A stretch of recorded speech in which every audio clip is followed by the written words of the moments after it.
আসসালামু আলাইকুম। সারা দেশে এক আবেগঘন পরিবেশ বিরাজ করছে, বিশেষ করে বাংলাদেশের সাংবাদিকদের মধ্যে।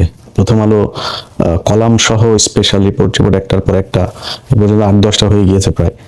তারা নিউজ করছে একজনের জন্য খুব ভালোবাসা কান্না। তিনি হচ্ছেন যশোর কারাগারের বন্দী, নিষিদ্ধ সংগঠন ছাত্রলীগের সাবেক নেতা, বাগেরহাটের একটা উপজেলার ছাত্রলীগের সাবেক সভাপতি। তিনি খুব ছোটখাটো পদ না। তো তিনার যে ঘটনাটা ঘটেছে, আপনারা আগে শুরুতেই একজন মানুষ হিসাবে, মানবিক মানুষ হিসাবে প্রথমে এই সাদ্দামের যেই ঘটনা আমরা দেখেছি কারাগারের ভেতরে গিয়ে, তারপরে তার ছোট শিশু সন্তান এবং তার স্ত্রী 22 বছরের অল্প বয়সী মেয়ে, তারা দুজনই আত্মহত্যা করেছেন। এবং অর্থাৎ মহিলা সম্ভবত বাচ্চাটাকে মেরে তারপরে তিনি হয়তো ফাঁসি দিয়েছেন। তবে আমি আমার ছোট করে একটু বলে রাখি, সেটা হচ্ছে যে এটা আসলে কি ঘটেছে সেখানে, এটার পেছনে অন্য কোনো কিছু আছে কিনা, আওয়ামী লীগ নিজে থেকে এ ধরনের কোনো ঘটনা ঘটিয়েছে কিনা, কিংবা কোনো গোয়েন্দা সংস্থা ঘটিয়েছে কিনা পার্শ্ববর্তী দেশের, এগুলো আমার মনে হয় একটু হিসাব করে দেখা দরকার। আমি অ্যাপার্ট ফ্রম দিস আমি এই জায়গাটা আনতেই চাই না। এটা নিশ্চয়ই পুলিশ প্রশাসন তারা দেখবে। আমি ধরে নিচ্ছি যে এটা একটা আত্মহত্যা ছিল, এটা মনে রেখে আমি আমার আলোচনা করছি। তো এই ব্যক্তির স্ত্রী এবং সন্তান মারা গেল। এই যে বাবা হিসেবে এত ছোট একটা বাচ্চাকে মৃত অবস্থায় জেলখানায় দেখা, এটা খুবই মানবিক একটা ব্যাপার। এটার জন্য আমি তার পরিবারের, তার স্ত্রীর সন্তান তা তো নিশ্চয়ই সে নিষ্পাপ, এবং তার প্রতি আমার ভালোবাসা আমি জানিয়েই আমার বক্তব্য শুরু করছি। কিন্তু বিষয় হচ্ছে যে আজকের যে বাংলাদেশ, এই যে বর্তমান যে বাংলাদেশ, আওয়ামী লীগের হাজার হাজার কর্মী জেলখানায়, তাদের এই পরিণতি, এই রাজনৈতিক অসহিষ্ণুতা, এটা নিয়ে এসেছে কে? আজকে অনেকে মনে করবেন যে আওয়ামী লীগ যদি এটা করেছে তাই বলে কি এখন আওয়ামী লীগ চলে গিয়েছে, অন্য সরকারই সেটা করবে? মানে এই সরকার করছেটা কি? আমরা এটার আরো কঠোর অবস্থানে যাওয়ার পক্ষে। এই জন্য আমার ব্যক্তিগতভাবে আমি সরকারের সাথে আমার এত সমস্যা, এগুলোর কারণে তারা বিচার করে না ঠিক মতো।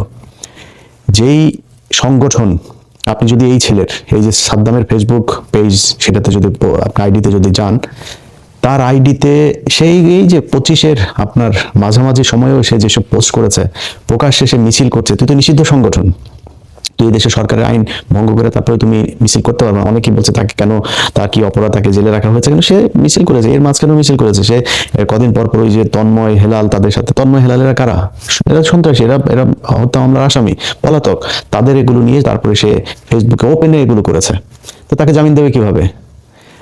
আমি যদি মনে করি যে তার কোনো দোষ নাই, ধরে নিলাম, আমি যতটুকু তার এলাকাতে খোঁজ নিয়েছি, প্রচন্ড উগ্র এবং মাদকাসক্ত এবং সন্ত্রাসী কার্যকলাপের সাথে এই সাদ্দাম জড়িত। অনেক মানুষ আছে এখনো নাকি তার কথা শুনে, তার কথা মনে করে আল্লাহর কাছে দোয়া করে যে আল্লাহ বাঁচাইছো এর হাত থেকে আমাদেরকে। এত ভয়ঙ্কর লেভেলের এই সন্ত্রাসী ছিল এই সাদ্দাম। তো তারা ধরে নিলাম সে খুবই নিষ্পাপ, নিরীহ, তার কোনো সমস্যা নাই। দল হিসেবে যারা মনে করেন যে আগের সরকার এরকম করেছে বলে এই সরকার এরকম করবে, তাদের কাছে প্রশ্ন, দল হিসেবে এখনো ঘাড়ের উপর নিঃশ্বাস ফেলছে আওয়ামী লীগ। প্রতিদিন তারা আওয়ামী লীগ এই ভারত থেকে, বিভিন্ন দেশ থেকে তারা হুমকি ধমকি এগুলো দিচ্ছে। তারা ক্ষমা চেয়েছে? এই যে 15 বছর যা করলো, এটার জন্য তো ক্ষমা চাওয়া উচিত ছিল। ক্ষমা চেয়েছে? ক্ষমা চায় না। তাহলে আপনি মাফ করবেন কাকে? যে ক্ষমা চায়নি সে এখনো হুমকি দিচ্ছে। তারা এই সাদ্দামের ফেসবুক পোস্টগুলি দেখেন না, দেখা হবে এই সেই হাবি জাবি বিশাল হুমকি। মানে বাংলাদেশে কোনো সরকার আছে এটা সে মনেই করে না, এরকম একটা ভাব নিয়ে সে এগুলো করতো। ওপেনে ঢাকা শহরে এসে সে মিছিল করে। তাদেরকে আপনি ক্ষমা করবেন কিভাবে? তারা মাপ চাক, তারা পুরো সংগঠনগতভাবে যে আমরা মানুষ হিসেবে ভুল করেছে, আমরা আর এই ভারতের সাথে মিলে এইভাবে মানুষ মারবো না, আমরা এটার জন্য ক্ষমা চাই। ক্ষমা চেয়েছে? ক্ষমা চায় না। আপনি মাপ করবেন কাকে? এখন মূল পয়েন্টে আসেন। আমাদের দেশের সাংবাদিক, এই যে প্রথম আলো বিশাল সুন্দর এক যে সাদ্দামরা কেন মৃত স্ত্রী সন্তানদের সাথে দেখা করতে পারে না, কলাম লিখেছে তারা। আরো সাংবাদিক, সব সাংবাদিকরা দেখলাম একদম মানে পাগল হয়ে গিয়েছে এটার জন্য। ভাই, এই 15 বছর অনেক ঘটনা ঘটেছে। আমি আমার আজকের ভিডিওতে আমি মানে ঘন্টাখানেক ঘাটাঘাটি করে যে কয়টা ভিডিও পেয়েছি, সেই কয়টা ভিডিওর ব্যাপারে আপনাদেরকে বলবো যে কি করেছে এখন এই 15 বছরে এই বাংলাদেশের মানুষের উপরে কি নির্যাতন হয়েছে। আপনাদের খিলগাঁয়ের জনির কথা মনে নেই? জনির বাচ্চার বয়স কত? যারা সাদ্দামের আজকে এই মুক্তির কথা বলছেন, এই সাদ্দামের মুক্তির মতো এরকম আরেকজনকে তো মুক্তি দেওয়া হয়েছিল এর আগে, মনে নাই? সে ব্যক্তি ছাড়া পেয়েই তারপরে গিয়ে হাদিকে মেরেছে। তো এখন সাদ্দামরে ছাড়তে হবে? সে তারপরে আবার করে হাসনাতকে ধরবে, সার্জিসকে ধরবে, নাহিদকে ধরবে, নাসিরুদ্দিন পাটোয়ারিকে ধরবে, এই জন্য ছাড়তে হবে। তার অন্যায়ের সাজা পাইতে হবে। সেখানে সে এই যে প্যারোলে মুক্তির বিষয়, বিডিআর সদস্যদের যাদের সাজার মেয়াদ শেষ হয়েছে আজ থেকে 10 বছর আগে, এরকম এক ব্যক্তির গেল কিছুদিন আগে কুমিল্লাতে তার বাবা মারা গিয়েছেন, তার প্যারোলে মুক্তি দেয়নি। ছাড়ে তো নাই, প্যারোলে মুক্তি দেয়নি। কেন দেয়নি জানেন? বলছে সেখানে যেতে আসতে সময় লাগবে, এই জন্য মুক্তি দেয়নি। কই, এই দেশের মিডিয়া কথা বলে নাই তো। এখন পর্যন্ত বিডিআর এর লোকজন জেলখানায় আছে, তাদের পরিবারের লোকজনের সাথে তো কথা হয় ভাই। এই মানে ক্যান্সারের রোগী আছে বেশ কয়েকজন, শরীরের বিভিন্ন জায়গায় কোমর, পায়ের এখানে আপনার ড্রিল মেশিন দিয়ে এই আর্মির লোকজন তাদেরকে নির্যাতন করেছে। পা অবশ হয়ে গিয়েছে, হাঁটতে পারে না, নানান অসুখে ভুগছে। অনেক বছর, তো 17-18 বছর হয়ে যাচ্ছে। মানুষগুলোরে প্যারোলে যাইতে দেয়নি। এরকম অনেকের স্ত্রী, সন্তান, বাবা মা মারা গিয়েছে, ম্যাক্সিমামকে প্যারোলে মুক্তি দেওয়া হয়নি। তারপরে প্যারোলে মুক্তি এটা একটা মানবিক ব্যাপার, এটা কেন হয় নাই, কি হয় নাই, প্রশাসনের দিক থেকে একটা বলছে, তাদের দিক থেকে আরেকটা বলছে, আমরা জানি না কি হয়েছে। প্যারোলে মুক্তি দিলে আপনি জেল গেটের ভিতরে নিয়ে যে তাকে দেখিয়েছে, এই মানবিকতা আপনি দেখিয়েছেন? আপনারা লাশ দেন নাই। এই পুরান ঢাকার ইব্রাহিম, আমাদের এই ক্রাইম এডিশনের নিউজ গিয়েছে, দেখেন ইব্রাহিমকে যে 7টা ছেলেকে গাজীপুরে মারলো, একটা লাশ দেওয়া হয়নি। লাশ আনতে গিয়েছে, তাদের স্বরাষ্ট্রমন্ত্রী নিজে বলেছেন যে যারা লাশ নিয়ে বেশি করবে তাদের পারিবারিক ভাবেও তাদের ব্যাপারে খোঁজ নেওয়া হবে এবং তাদের ব্যাপারে ব্যবস্থা নেওয়া হবে। চিন্তা করেছে আরেক ছেলে আছে, ইব্রাহিমের বাবা চিন্তা করেছে আরেক ছেলে আছে, যাক আর বাদ দিলাম। তো তারা করে নাই, তারা লাশও পায় নাই। এখন লাশ খুঁজছে, জুরাইনে খুঁজছে, গাজীপুরে খুঁজছে, ঢাকায় খুঁজছে, নানান জায়গায় যে তারা লাশ খুঁজছে। এটা সেই বাংলাদেশ। এই দেশে মনে নাই এই যে সালাউদ্দিন কাদের চৌধুরী মারা গিয়েছে, মারা যাওয়ার পরে কবরে হামলা করেন নাই? এটা সেই দেশ। এই দেশে এই কাদের মোল্লাকে বানিয়েছে কসাই কাদের, শহীদ নিজামী তাকে বানানো হয়েছে, তিনি নাকি পাকিস্তানিদের এখানে নিয়ে মেয়ে সাপ্লাই দিতেন, হরিণ সাপ্লাই দিতেন। মীর কাসিম আলী, বেলার হোসেন সাইদি, যাদের হত্যা করা হয়েছে, এই পৃথিবীর এমন কোন আইন আদালত যদি প্রমাণ করতে পারে যেই কথাগুলো বলে তাদেরকে ফাঁসি দেওয়া হয়েছে, হত্যা করা হয়েছে, এই বিচারিক হত্যাকাণ্ড যদি প্রমাণ করতে পারে, তাহলে হাতে ছুরি পরে তারপরে ঘুরবো। মানুষগুলোকে মারা হয়েছে, একদম ঠান্ডা মাথায় হত্যা করা হয়েছে ভারতের প্রেসক্রিপশনে। মারা যাওয়ার পরে আজকে জেল গেটে বাচ্চাকে কোলে নিয়ে যায়, এটা দেখে যাদের খারাপ লাগে, সেই দিন জেলখানার সামনে আমি নিজে উপস্থিত ছিলাম, এই কাদের মোল্লার ঘটনার দিন। তার লাশের গাড়ির উপরে জুতো দিয়ে এই ঢালা দেওয়া হয়েছে, জুতো ছুঁড়ে মারা হয়েছে, মিষ্টি বিতরণ করা হয়েছে লাশের গাড়ির সামনে দাঁড়িয়ে। পরিবারের মানুষগুলোকে লাশের গাড়িটার সামনে পর্যন্ত যেতে দেওয়া হয়নি, গাড়ির উপর জুতা হয়ে গেছে। এটা সেই বাংলাদেশ। এই বেশি দিন হয়নি খালেদা জিয়া মারা গিয়েছে। খালেদা জিয়ার মৃত্যুর জন্য এই দল দায়ী। জেলখানার ভেতরে তো স্লো পয়জনিং করেছেই, তারপরে তার চিকিৎসাটা পর্যন্ত নিতে দিতে দেয় নাই। যে সময় তিনি জেলখানায় নিয়ে যাওয়া হলো, তারপরে যদি তাকে চিকিৎসার জন্য যেতে দেওয়া হইতো, বাঁচতে পারতো তো। আল্লাহ যদি হাত লিখে রাখতেন চাবাস, আপনারা সেই চেষ্টা করতে দেন নাই। খালেদা জিয়া দেশের বাইরে গিয়ে কি করতো? খালেদা জিয়া কি তারেক রহমানের চাইতে বেশি পাওয়ারফুল, বেশি শারীরিক শক্তি তার? সে গিয়ে আপনার সরকার উৎখাত করে ফেলতো? আপনি দেন নাই। তারপরে একটা ছেলের কথা আমার খুব, ওর বাবা মা যেভাবে কান্না করেছে, শিবিরের একটা ছেলে মারা যাওয়ার পরে ক্রসফায়ারে তাকে নিয়ে মারা হয়। এই দেশে ক্রসফায়ারের নিউজগুলো কিভাবে হইতো জানেন? ক্রসফায়ারের নিউজগুলো হইতো শিবিরের সন্ত্রাসী, শিবিরকে বানানো হতো ডাকাত, জিহাদি নাশকতার প্রস্তুতিকালে সেখানে যাওয়ার পরে বাংলাদেশের গণমাধ্যম নিউজ করেছে এইভাবে যে তারা পুলিশের উপর গুলি করেছে, পুলিশ পাল্টা গুলি ছুড়েছে। নিরীহ মানুষ। মুফতি হান্নানের কথা মনে আছে? এই আজকে যে প্রথম আলো কান্নাকাটি করে, এই প্রথম আলো নিউজে মুফতি হান্নানের ফাঁসি হয়েছে। যদি মুফতি হান্নানের ন্যূনতম 21শে আগস্টের ঘটনার সাথে যদি কোনো সম্পৃক্ততা থাকে, আমি এটা নিয়ে কাজ করেছি, আমি জানি, যদি কোনো সম্পৃক্ততা থাকে, আল্লাহর কাছে বেহেশত চাই না। মৃত্যুর আগে আল্লাহর কাছে বলে রাখলাম, যদি এটার সত্যতা থেকে থাকে, এতটুকু ঝুঁকি নিয়ে কথা বললাম, কতটুকু কনফিডেন্স থাকলে তারপর এই কথা বলতে পারে মানুষ, একটু চিন্তা করে নেন। ঠান্ডা মাথায় খুন করা হয়েছে।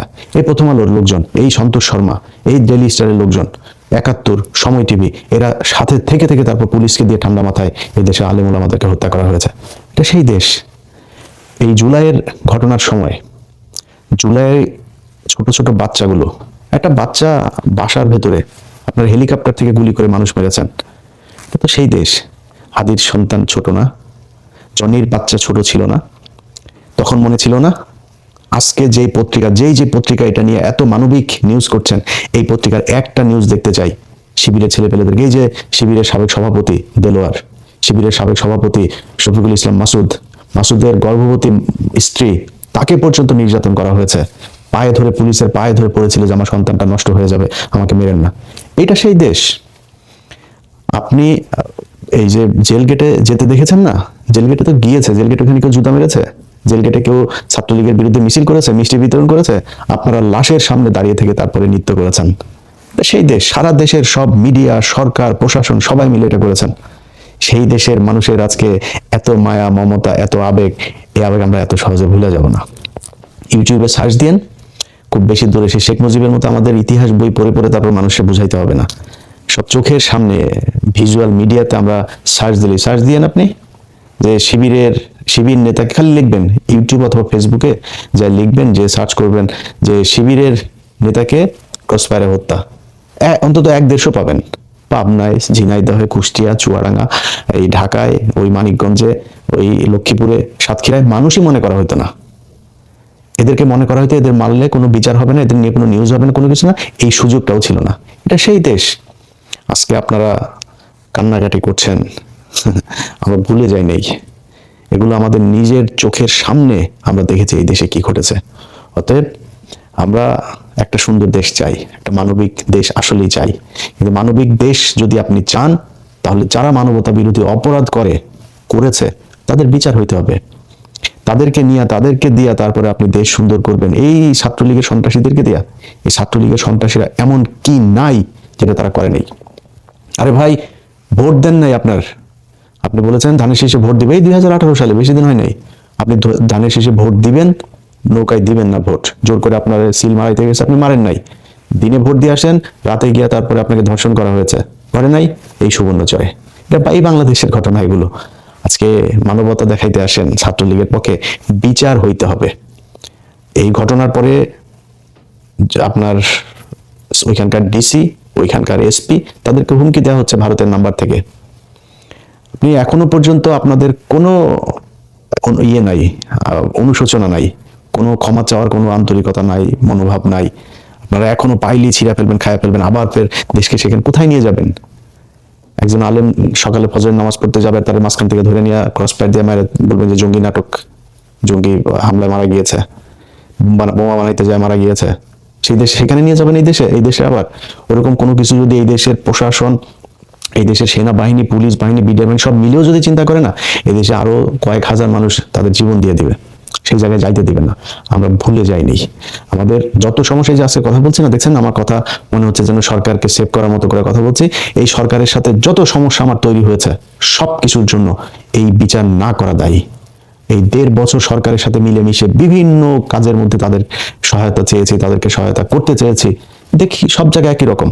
এই যে আসিফ নজরুল এত সুন্দর মিষ্টি মিষ্টি করে কথা বলে না, এখনো পর্যন্ত আওয়ামী লীগের বিচারক, আওয়ামী লীগের এগুলো কি করছে, প্রতিদিন আপনার চুরি করে করে মানুষকে আপনার জামিন দিচ্ছে। আরে ভাই, দিলীপ আগারওয়ালা কেমনে জামিন পায়? হাদিকে যে মারলো সে জামিন পায় কেমনে? তাদের ব্যাপারে কোনো ব্যবস্থা নিয়েছেন আপনারা? কোনো ব্যবস্থা নেওয়া হয়নি। এগুলো এই সরকারের পক্ষ থেকে করা হচ্ছে বলেই সরকারের বিরুদ্ধে কথা বলছি, সামনে আরো বলতে হবে, যদি নাকি এগুলো ঠিক করে না দিয়ে যান। আপনাদের হাতে সেই সময় নেই, করতে পারবেনও না।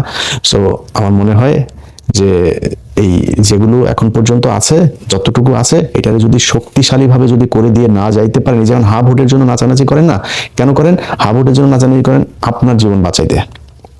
আপনারা এই দেশে কারোর দ্বারাই শান্তিতে থাকতে পারবেন না, না সাধারণ মানুষের কাছে জুতা খাবেন, আপনার এই আওয়ামী লীগের কাছে তো খাবেনই। সো মনে করেন না যে আওয়ামী লীগকে টাকা পয়সা খেয়ে তারপরে তাদের সুবিধাজনক জায়গায় দিয়ে যে তারপরে আপনারা এখানে ভালো থাকতে পারবেন, সারা জীবনও পারবেন না। তাদের ব্যাপারে আপনাদেরকে সুনির্দিষ্ট ভাবে মানুষের যেই চাহিদা, মানুষের যে দাবি, সেই দাবির প্রেক্ষিতে এদের বিচার করতে হবে। যার যতটুকু শাস্তি, যে ব্যক্তি ওই দিনাজপুরের এক প্রত্যন্ত গ্রামের একজন আওয়ামী লীগের কর্মী, তার সাজা যতটুকু, যদি 1 মাস হয় সাজা 1 মাস হবে। যে কেন্দ্রে ছিল, কেন্দ্র থেকে যে হত্যা নির্দেশ দিয়েছে, তার সাজা যতটুকু ততটুকু হইতে হবে। কিছু লোকজনের সামনে রেখে এই যে সময় টিভির একজন সাংবাদিক, ওর নাম হলো মাহবুবুর রহমান, নাম বলে জেমসন মাহবুব। তো এই ওরে প্ল্যানিং এডিটর বানানো হয়েছে। তো প্ল্যানিং এডিটর উনি এই কিছুদিন আগে মুজাম্মেল বাবুকে ভারতে পাচার করছিল, মানে পাঠিয়ে দিয়েছিল বাড়ি ওই ময়মনসিংহের ওদিকে, সে সীমান্ত ওই দিক থেকে তারা পাঠাচ্ছিল। সেখান থেকে এই মুজাম্মেল বাবুর সাথে এই জামসুল মাহবুবকেও ধরা হয়েছিল, ধরে তারপর তাকে ছেড়ে দেওয়া হয়েছে যেহেতু তার নামে মামলা ছিল না। সে তাদের সহযোগী, তাকে প্ল্যানিং এডিটর বানানো হয়েছে সময় টিভিতে। এই বিএনপির লোকজন এই টেলিভিশনের দখল নিয়ে তারপরে সেই 5 হত্যা মামলার আসামি জুবায়ের, এই অ্যাডভোকেট কামরুলের ভাগ্নে, তাকে বসানো হয়েছে এখানে। আবার সেই খান মোহাম্মদ রুমেল, যে কিনা বিএনপির লোকজনকে নিয়ে অপমান করতো টকশোতে, সেই রুমেলকে বানানো হয়েছে এটার হেড অফ নিউজ। এগুলো চলছে আমাদের চোখের সামনে দেখছে। ভাই আপনি আমারে দরকার হলে মারেন, থাপড়ান, কোনো সমস্যা নেই ভাই, কিন্তু চোখের সামনে এই দেশে যারা কিনা এই 15 বছর এই এই স্বৈরাচারের দোসর হয়ে কাজ করেছে তাদের বিচার করবেন। ভারতের ব্যাপারে আমাদের দেশকে স্বাধীন সার্বভৌম রাখার জন্য যা যা করার দরকার সেগুলো করবেন। আপনি আমার থাপড়াবেন তো আপনার পায়ে ধরে পড়ে থাকবো, কিন্তু এগুলো করবেন আপনি আমার হাজার বিলিয়ন মিলিয়ন ডলার দিয়ে লাভ হবে না, ওইটা আগে করে যেতে হবে। তো যাই হোক, বক্তব্য শেষ করছি।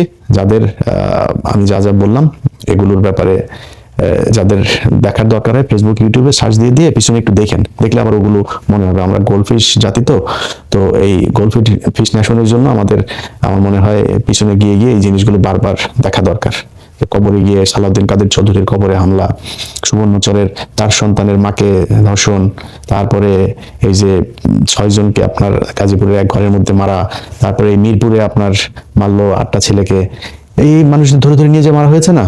এই দেশে সেনাবাহিনীর ক্যান্টনমেন্টের ভিতরে সেনাবাহিনীর অফিসারদেরকে নিয়ে গুম করে রাখা হয়েছিল, 17 বছর ধরে গুম হয়েছিল, খবরও জানে না কেউ। শেখ হাসিনা থাকলে 17 আরো বছর গেল এটার কোনো বিচার হইতো না, তাদের খোঁজও পাইতেন, ওইখানেই পচে মারা যেত।